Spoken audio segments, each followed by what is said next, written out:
Baik, Assalamualaikum warahmatullahi wabarakatuh. Ya. Saat ini saya akan menjelaskan yang namanya Goals Cascading Overview. Ya. Jadi di dalam IT governance ini kita butuhkan juga yang namanya cascading, ya, di mana Goals Cascading Overview ini itu sangat dibutuhkan dalam penyelarasan, pengintegrasian dalam IT governance. Ya. Istilah cascading atau goals cascading sangat dikenal dalam COVID-5 dan merupakan suatu prinsip atau pendekatan yang bisa membuat COVID-5 itu diterapkan dalam berbagai konteks perusahaan yang berbeda. Seperti namanya, ya, cascading atau istilahnya adalah melakukan drill down, ya, atau urutan atau suatu rangkaian urutan yang terstruktur, ya. Maka COVID-5 ini melihat apapun, ya, melihat semuanya, melihat apapun di perusahaan itu, gitu ya. Nah, jadi di COVID-5 ini melihat apapun perusahaan itu, pasti ada driver atau pemicu yang membuatnya ingin menerapkan IT governance, ya. Oleh karena itu, komponen pertama yang harus dijelaskan atau harus ditentukan dalam cascading ini adalah stakeholder driver atau pemicu yang menyebabkan pemangku kepentingan ingin menerapkan IT governance. Ya. Nah, pemicu ini bisa macam-macam, ya. Misalnya, ya, pertumbuhan ekonomi, ya, atau adanya perkembangan teknologi, ya, atau adanya regulasi pemerintahan yang baru, ya, dan lain sebagainya. Nah, berdasarkan pemicu ini, maka stakeholder biasanya adalah para pemilik perusahaan atau para pemegang saham.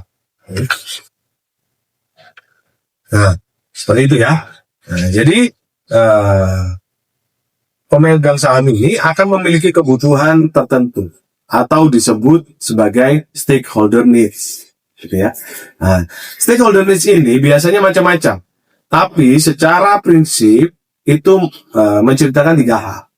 Yang pertama, ingin adanya manfaat dari penerapan IT governance, gitu ya. Istilahnya adalah benefit relation, benefit realization, ya, seperti itu. Tapi manfaat itu harus diimbangi dengan resiko yang dihadapi, ya. Disitulah konsep atau prinsip risk optimization masuk, ya. Nah, dan dalam memenuhi manfaat tersebut, setelah mempertimbangkan risiko yang ada, gitu ya, pemakaian sumber dayanya pun harus optimal, gitu ya. Kenapa? Kalau tidak, maka tentu saja bisa manfaatnya lebih kecil daripada risiko atau sumber daya yang dipergunakan, istilahnya berangkasnya, gitu ya, lebih mahal daripada isinya. Nah, istilah berikut, benefit realization, resource of optimization, dan risk optimization bisa dipermudah dengan kata efektif dan juga efisien, ya. Nah, jadi kalau sudah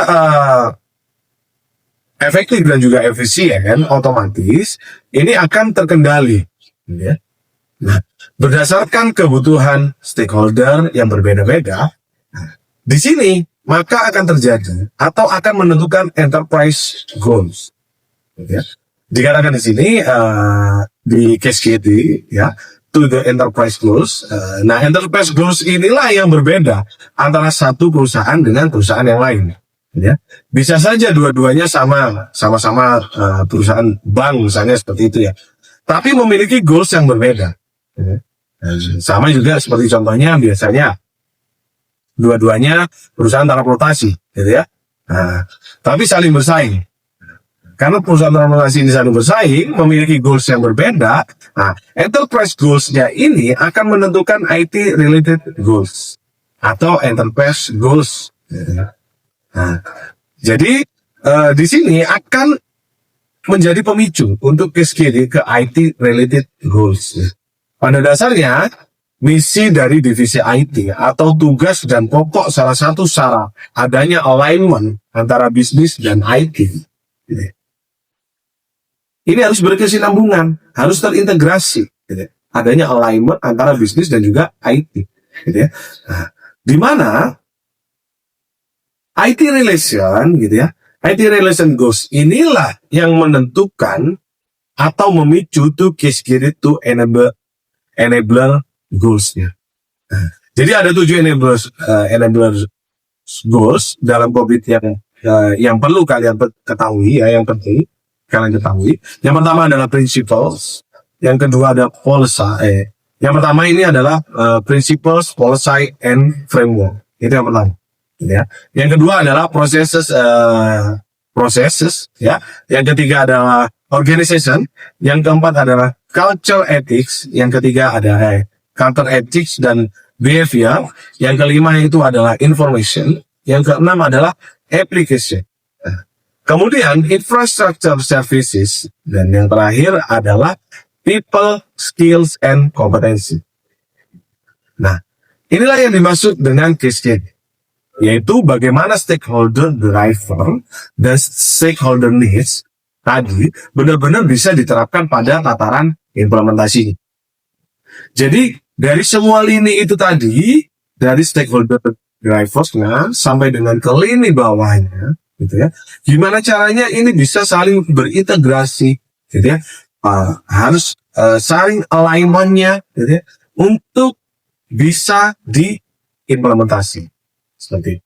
Cascade sendiri sering dikatakan sebagai jalan untuk menjembatani antara hal-hal yang bersifat strategik konseptual dengan technical implementation.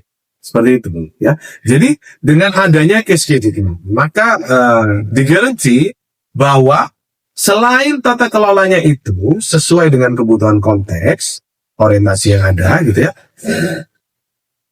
juga dapat diterapkan di tataran implementasinya.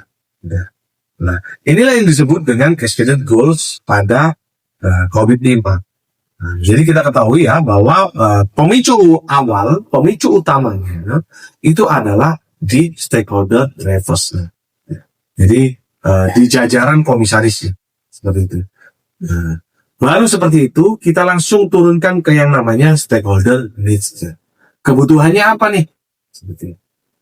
Jadi kita bisa merealisasikan yang namanya benefits ya, risk optimization ya, resource optimization ya, untuk mencapai enterprise goals sampai dengan enabler goals-nya itu tadi.